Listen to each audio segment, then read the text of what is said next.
Hi everybody, welcome back to Project Happy Home. For those of you who are new here, I'm Tanya, a doctor, lawyer turned homeschool mom of 3 kids ages 15, 12, and 10. If you're interested in videos about secular homeschooling, raising a child with ADHD, and living a more essentialist lifestyle, you have come to the right place, so be sure to hit that subscribe button somewhere down below this video.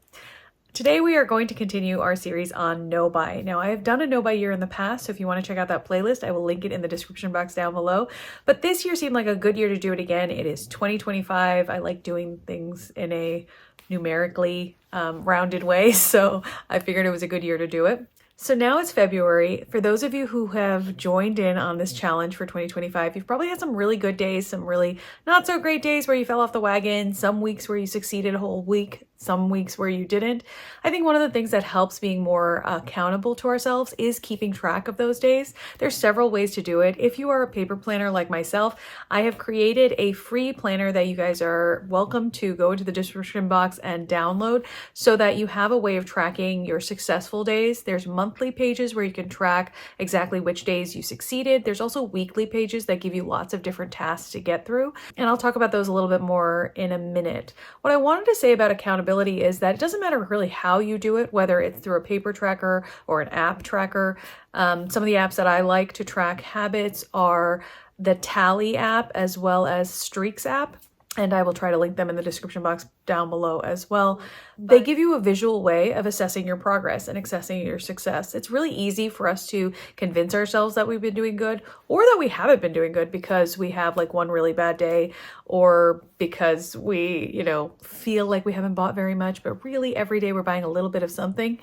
And I think the value in a no-buy or low-buy year is really being intentional and like honing in on our points of weakness. The planner itself has a lot of reflective questions at the beginning that asks you questions about what your motivations are when you make purchases, as well as what your goals are in having a no-buy year. Is it to save money? Is it to have less stuff? Is it to declutter, etc.? So I think putting these things into perspective for us can be very helpful. So if you are interested in that planner, again, it'll be in the description box down below. It's totally free. So today I wanted to talk about a couple of action steps that we can take. I think all of us, like I mentioned, have a particular category or two that we tend to overspend in. For me, it's definitely skincare and books, two of my favorite things. And I can also overspend sometimes at places where I feel like the value is great, like at thrift stores. Most of my book collection, which amounts to thousands of books at this point, are thrifted, which is great. I haven't monetarily spent a huge amount of money on them, but I have run out of room. I have run out of space. I have run out of time. There's no possible way I'm going to read all these books, for a very, very long time. So maybe I stop and maybe I make an intentional decision to read the books that are on my shelf as opposed to continuously adding to my TBR. I think writing these intentions down, really being honest with ourselves about what we're doing is important. I also think in categories, it's helpful to narrow down our focus. So for example, in the area of books, if I have 5 books on China, for example, if we're doing geography or social studies, do I really need another one? I don't know that I do. And if I feel that urge to get another one, I should probably head to my library first, right? There is an alternative way of accessing this information. If we hone in on a different category, like let's say lipstick, you'll notice my red lipstick today because red is the color of resistance. If you hone in on that category, lipstick, you probably have way more than you use. You've probably bought 3 or 4 or 5 just because somebody recommended them to you, like an influencer or something. You get it, you try it once, you're like, that's not really my shade or whatever, and then it goes into a drawer. Instead of that, I think we can get into the habit of, let's say we try it once and it's not our shade. Maybe we ask our sister or our best friend or something, hey, do you want this? Like, it's not the best for me, but maybe it'll work out for you. But maybe move it out of your house, like move it into a place where it can be more useful to other people. When we think about simple things, even things like baking pans or baking sheets, how many of them do you actually need at any one given time? I think learning how to be better stewards of our materials are also really helpful. If you have a cast iron pan, for example, learn how to actually clean it properly. If you have a baking dish or if you have something that's made out of ceramic versus stainless steel, learn how these things are appropriately cared for so that they can last longer, so that you don't have to have the best and brightest and newest and shiniest thing all the time. I think that one action step we can take in practical terms is decluttering our electronic world as well. And I don't mean the actual things, though obviously we all save way too many cords, but I think that when you look at your email list and you see like all of these ads and sales and somebody saying these are the favorites of the week and this is my monthly highlights and these were my favorite whatevers of whatever month for whatever reason, maybe stop following those people for at least a little while, or at least unsubscribe from their newsletters. Because when you identify those triggers, like, oh, those shorts would be perfect for summer and my shorts are kind of whatever and I don't love them and blah, blah, blah, and you go ahead and buy another pair and now you have 20 pairs of denim shorts, I think that these are the places where we can stop the triggers. Definitely, I know for myself, like those emails that invited me to buy something that was very popular at the time, those were definitely temptations for me that I am trying to get rid of.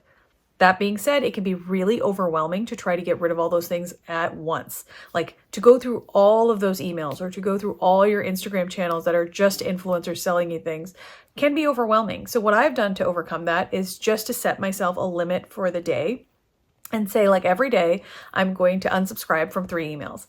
Every day I'm going to unsubscribe from 3 Instagram accounts. Every day I'm going to unsubscribe from like 3 YouTube channels, for example. Whatever it is, that's my trigger. Or maybe you just do every day I'm going to unsubscribe from 3 things. Whatever platform that might be, you can choose. Everyone has different triggers. Everyone has different platforms that they use. I think deleting shopping apps from our phones is very effective. The amount of friction that is in between sitting down at your computer, opening up a particular store's website, making the order, having to enter in your financial information, that's a lot of friction compared to clicking into a Sephora app on your phone, loading up your cart and checking out with one click with Apple Pay or whatever. I think taking away the ease of purchasing is very, very helpful because we are inherently lazy. We are. No one really wants to go through that process, you know? I know that a lot of people self-soothe by loading up carts and just never checking out. If you can do that, great. I think it's a great way to self-soothe, particularly if there's a lot of friction in the purchase power. I would never save your credit card information on your computer so that it's just a one-click situation, because I think that greatly increases the amount of purchases you make. Leave the friction. Make it as hard as possible for you to check out of something. I find that to be incredibly helpful because sometimes I just forget. You know, if I don't have Amazon on my phone, or if I don't have Walmart on my phone, or Sephora on my phone, or, you know, even thrift books, if I don't have things like that on my phone, then I have to dedicate time to sit down specifically to open up the website, to make my searches, to then check out. That definitely decreases my random purchases. So that's our video for today. If you want to have some action steps to follow, they are: 1, download my free planner. It is 100% free. The link is in the description box down below. You'll have reflective questions as well as monthly checklists and weekly checklists and reflective questions that you can use all year long. If you're using it for your no-buy, great. If you don't want to use it for your no-buy, those monthly checklists are still helpful. There's also coloring pages, by the way, where you can like color in like 1 spot per day that you succeed. And then 2, identify your areas of weakness, identify triggers, particularly electronic triggers if you have any, and clean them out. So your 3rd step is really doing that electronic declutter, where make a commitment to yourself that you are going to declutter 3 things a day, for example, whether it be from Instagram, from your Gmail or Yahoo or whatever. Whoever is just a influencer who's selling you things, maybe take a pause from them because they are very influential and that is their job. They are there to sell you things. They make affiliate commission. There's nothing wrong with making affiliate commission, but when you are on a no-buy year, you could probably use a break from somebody saying like, hey, these are the 10 best toothbrushes, or these are the 5 best kids water bottles or whatever, because you will feel like your water bottle isn't the best and maybe I should get the best one. So maybe take a break from them. And then for your 4th action step, make sure that you are being intentional about your weaknesses and your categories of, you know, over purchasing. Like, be honest with yourself and try to declutter and move things along in your house that no longer serve you. And really reflect when you're about to make a purchase in a category. For example, if you need another body lotion, ask yourself a really simple question. Do I already have a body lotion that I have not finished?